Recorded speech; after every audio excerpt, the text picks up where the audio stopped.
Greetings, everyone. My name is Oyinda Omoloja. I am the Archives Assistant at AFRO Charities, and today we're going to learn how to remotely access the AFRO's archives.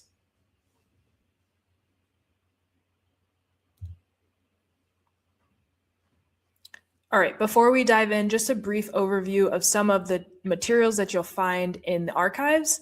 On ProQuest, you'll find newspapers on microfilm dating from 1893 to the present with some exceptions.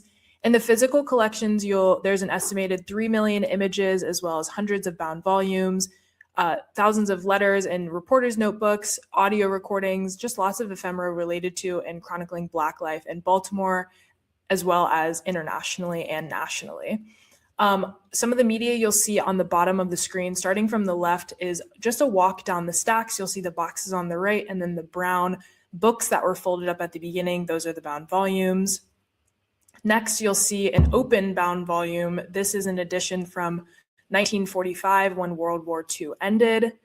Next, you'll see a correspondence. Then there's a scrapbook. And then our most recent acquisition are the historic AFRO doors on the right-hand side. So jumping right in, newspaper articles will be found on ProQuest on Enoch Pratt Free Library's website.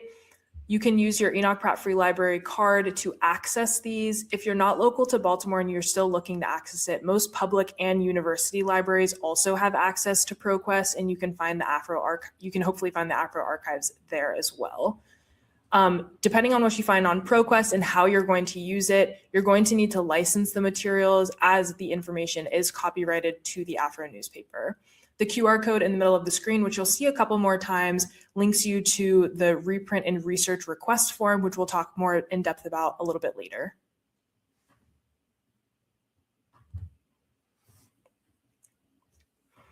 So to access ProQuest, first you'll go to the Pratt Library's website, which is prattlibrary.org. On the right-hand side of your screen, you'll see Research. Once you click on Research, you'll see Maryland Newspaper Archives, also on the right-hand side of your screen. After pressing Maryland Newspaper Archives, it'll take you to this page where you'll see Baltimore Afro-American as the first one that pops up. Click on View Database. And then from View Database, you'll be invited to type in that library card number. And then you'll log in, and it will take you to this page here. You should see Baltimore Afro-American on the left side of the screen, and then also a search bar for you to start researching what's in the paper. These are a couple of our favorite pro search tips to share to make sure your search on ProQuest is as efficient as possible and you can find relevant materials. The first one is using quotation marks. So say, for example, you're searching Harriet Tubman. You want to put Harriet Tubman, her entire name, in quotation marks. Or say, for example, you're searching Western High School. You'll put Western High School, the entire phrase, in quotation marks to find grouped examples of those words that were written about in the paper. Next up, you can search by entire edition date. So say, for example, your grandma graduated from Western High School in June of 1951, and you want to look at all of the editions in June from 1951. You can use the entire edition date to filter your searches by by year, month, and day. You can also search by date range. This is super helpful if you're looking for a specific person and you know when they were born and you know when they died. You can filter your searches that way, especially for people with more common names.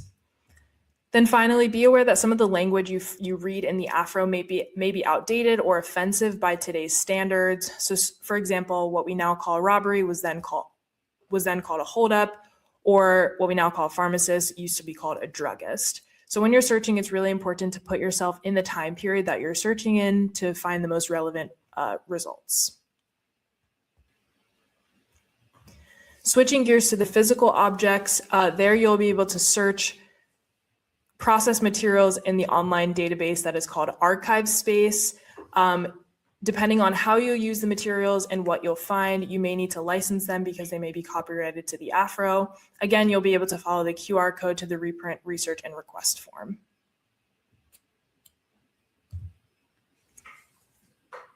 This is what archive space looks like.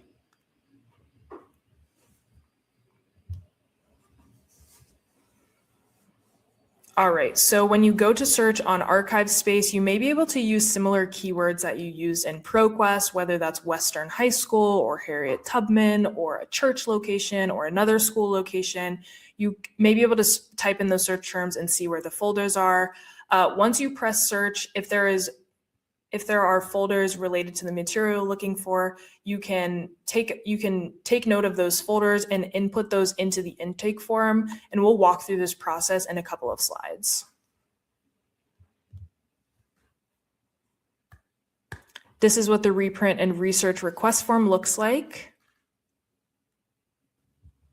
All right, so once you've gone through the entire process and submitted your intake form and you're ready to start learning what's inside the physical collection, this is how you will receive your research results. They're going to be shared as low resolution cell phone images like the ones you see on the screen, and they'll be shared via Dropbox. Do note that most of the images in the collection were used for the production of the paper. So oftentimes you'll see captions or cut lines glued or taped to the back of the pictures. Sometimes you'll see handwriting similar to the image you see in the top right of the photo selection, as well as painted background. And the bottom left of the photo selections, this is a really great example. You see a little bit of light grayish blue shading behind the three men's heads. Like I said, most images were used for the production of the paper, so this was a graphic design choice that they used just to make sure the image really stood out and the subjects were the main focus when the paper was printed. In addition to original materials, there's also third-party material like press releases, press shots, professional headshots, and other things of the nature. We're more than happy to provide scans of those images for purchase. However, we do not license them because they are not copyrighted to the AFRO.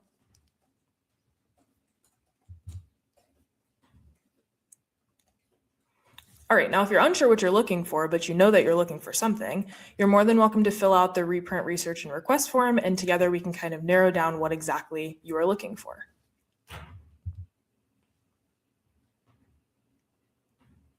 All right, now we are going to search together. All right, so now when you open up ProQuest, this is what you should see again, Baltimore Afro-American, and then you see your search term or your search bar. Together, we're gonna search for Gloria Richardson.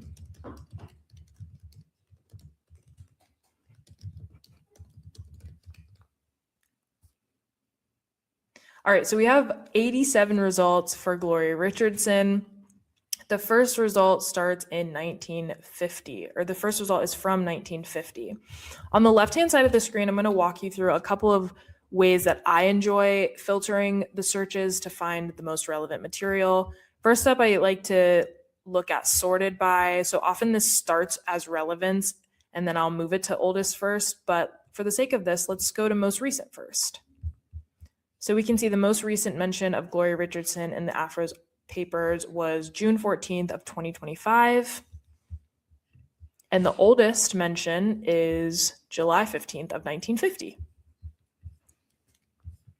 Moving down, I also like to search by date range. So remember, if you're searching for somebody with a more common name and you know when they were born and when they died, this is a really great way to filter your searches.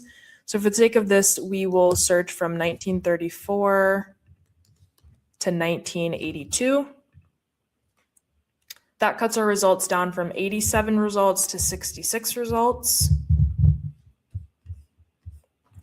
And then I also like searching by document type if I'm looking specifically for images. So here I'll click More, Include for images, and Apply. Now we went from 87 results to 66 results, and now we have 2 results. So first, let's look at this first picture, Nonviolence in Cambridge. We can see 2 images here as well as captions for each image. And you can see Gloria Richardson right here on the right-hand side of the first image. If you wanted to download this image to aid your research or whatever you may be using it for, you can click download up here in the top right-hand corner. Let's go back to the main results and look at the second picture. It is another picture from the nonviolence movement in Cambridge, Maryland. And Gloria Richardson is right here. Now, over on the right-hand side, right here, you'll see suggested sources. Here we have 4 articles from the AFRO and 1 article from the Washington Post. It's very easy to get lost and in a rabbit hole on ProQuest, which is really great. And also, if you're searching only in the AFRO's newspaper, you want to make sure you're staying there. So if I was curious and I wanted to see what the Washington Post was writing, that's great. I can look, see what the Washington Post is writing, but do note that you might then be taken to searching only in the Washington Post and you may be led away from the AFRO papers. So it's very important just to double check where you're searching.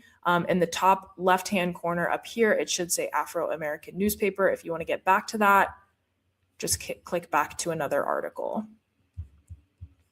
And then finally, if you wanted to see how an entire article appeared on the page when it was printed, you can also look at the page view. Up here in the left-hand corner, click on page view. You can see that it was on page 14. And then you can see the article right here, 17 students jailed in Cambridge protest. All right, so let us go back to the image.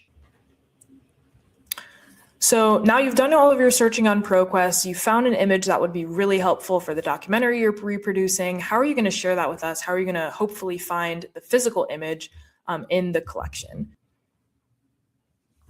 All right, so you can take what you found and go to ArchivesSpace. On ArchivesSpace, you can type in Gloria Richardson to see what folders may be in the physical collection that are titled Gloria Richardson. There are 2 folders for Gloria Richardson, and you can see the location is right here in box R13. So if you want to click on that, you can just read some general description for the morgue materials. Unfortunately, you can't see exactly what is in the folder, but that is okay. You can take the information you learned from here on ArchivesSpace as well as from ProQuest. So you'll take box R13 and you'll go to the reprint and research request form. You'll fill out the form with your information. And then right here at the bottom where it says, please describe in detail the archival materials you wish to use or the topics you wish for us to research on your behalf, you can input what you found on ArchivesSpace, box R13, 2 folders for Gloria Richardson. And say you're looking for this photo exactly, you can copy the URL from the article, go back to the research request form, and input that specific article. So now when somebody from our team opens up your folder or your form submission, we'll be able to see what exactly you're looking for and potentially the image that you're looking for as well. And then, like I said, you submit this and then somebody from our team receives this and we'll get in contact with you to talk about the next steps. All right, so now that we've searched together, here are a couple of different ways that you can use the AFRO's archives. You're more than welcome to cite correspondences in academic papers. You can discover unsung heroes like H. Niels of DC, who was a popular drag queen in the DMV area. You can use it to conduct family genealogy research, or you can incorporate different things you see, such as articles, images, correspondences into artworks that you may create. It is important to remember that most of the materials you find in the collection are copyrighted to the AFRO. So if you're interested in reproducing things for artwork, genealogy research, or academic papers, say maybe you're creating a documentary or producing a film, it is important to reach out to obtain the proper permissions and pay any licensing fees that may be applicable. All right, thank you so much for joining us for this workshop. If you'd like to stay in touch, here's our website, our email, and our Instagram on the screen. This is how to search the archives remotely. In early 2027, we'll be opening the Martha E. Murphy Research Institute, or MEMORY, so you can come see the materials in person. Thanks again for attending this virtual workshop. We'll see you in the stacks.